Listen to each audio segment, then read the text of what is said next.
بسم اللہ الرحمن الرحیم۔ حضرت عداس رضی اللہ تعالی عنہ کی ایمان افروز داستان۔ حضرت عداس کا شمار ان خوش نصیب افراد میں ہوتا ہے جنہیں ابتدائی دور اسلام میں ایمان لانے کی سعادت حاصل ہوئی۔ آپ کے قبول اسلام کی کہانی قربانی، سچائی اور ایمان کے چراغ کی روشنی سے بھرپور ہے۔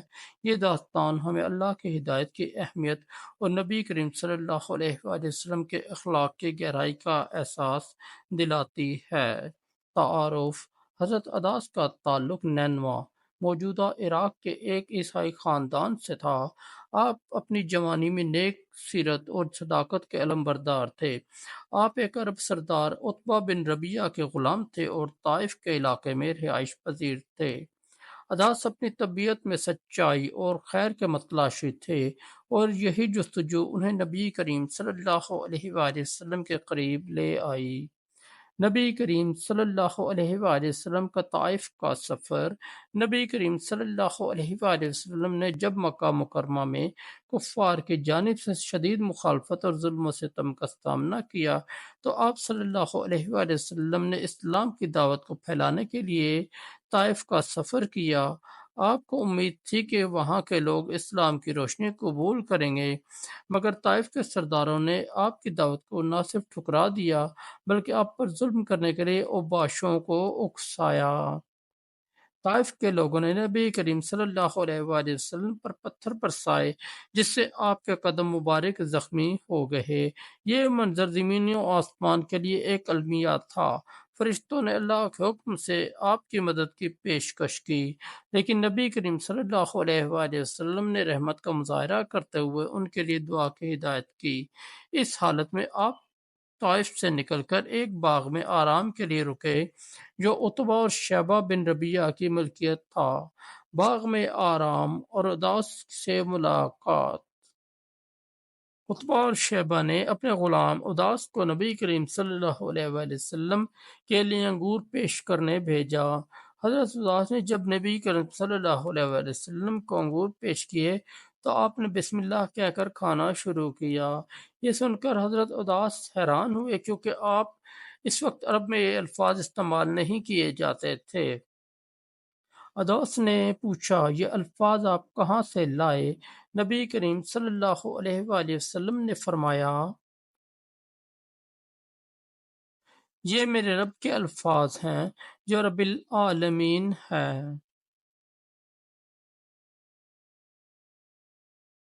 پھر آپ نے حضرت عداس سے ان کے بارے میں پوچھا۔ عداس نے بتایا کہ ان کا تعلق نینوا سے ہے۔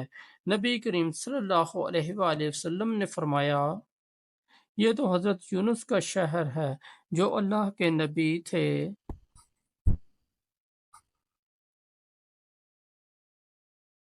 ایمان کی روشنی۔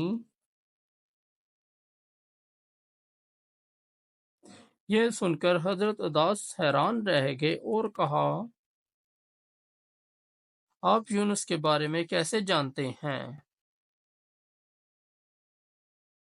نبی کریم صلی اللہ علیہ وآلہ وسلم نے حضرت یونس علیہ السلام کو اپنا بھائی قرار دیتے ہوئے ان کے بارے میں تفصیل سے بیان کیا۔ یہ سن کر حضرت عداس نے فوراً نبی کریم صلی اللہ علیہ وآلہ وسلم کی نبوت کو پہچانا اور اسلام قبول کر لیا۔ آپ نے نبی کریم صلی اللہ علیہ وآلہ وسلم کے قدم مبارک کو بوسہ دیا اور آپ کی خدمت میں اپنی زندگی وقف کرنے کی خواہش کا اظہار کیا۔ عتبہ اور شیبہ کا رد عمل۔ جب عتبہ اور شیبہ نے یہ منظر دیکھا تو وہ ناراض ہوئے اور عداس کو ڈانٹنے لگے۔ انہوں نے کہا، تم اس شخص کے قریب کیوں گئے؟ یہ ہمارا دشمن ہے۔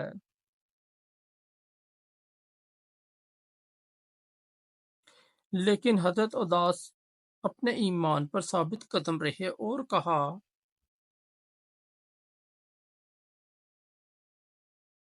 میں نے ایسی ہستی کو پہچانا ہے جو سچائی کے سب سے بلند مقام پر ہے۔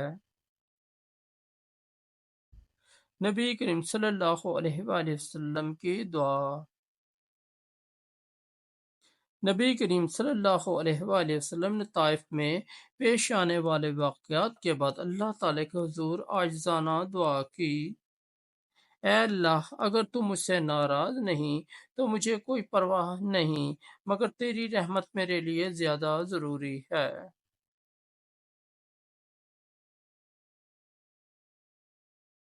یہ دعا اس بات کا اظہار ہے کہ نبی کریم صلی اللہ علیہ وآلہ وسلم کی پوری توجہ اللہ کی رضا پر تھی۔ اس واقعے کے بعد آپ پر اللہ کی خاص مدد نازل ہوئی۔ فرشتے بھی اس بات پر حیران تھے کہ نبی کریم صلی اللہ علیہ وآلہ وسلم نے اپنے دشمنوں کے لیے بد دعا کرنے کے بجائے ان کی ہدایت کی دعا کی۔ مزید واقعات: اسلام قبول کرنے کے بعد حضرت عداس نے نہ صرف خود دین اسلام پر عمل کیا بلکہ جہاں تک ممکن ہوا دوسروں کو بھی نبی کریم صلی اللہ علیہ وآلہ وسلم کی تعلیمات پہنچانے کی کوشش کی۔ طائف کے باغ میں ہونے والا یہ واقعہ اسلام کی تبلیغ کے ابتدائی مرحلے میں اہم موڑ ثابت ہوا۔ نبی کریم کی رحمت اور عداس کی ایمانداری کی بدولت یہ داستان آج بھی مسلمانوں کے دلوں کو گرماتی ہے۔ نتیجہ: حضرت عداس کی کہانی ہمیں یہ سبق دیتی ہے کہ اللہ کی ہدایت جسے نصیب ہو اسے کوئی روک نہیں سکتا۔ آپ کی زندگی ایمان، اخلاص اور نبی کریم صلی اللہ علیہ وآلہ وسلم کی محبت کا ایک روشن باب ہے جو قیامت تک لوگوں کے لیے مشعل راہ رہے گا۔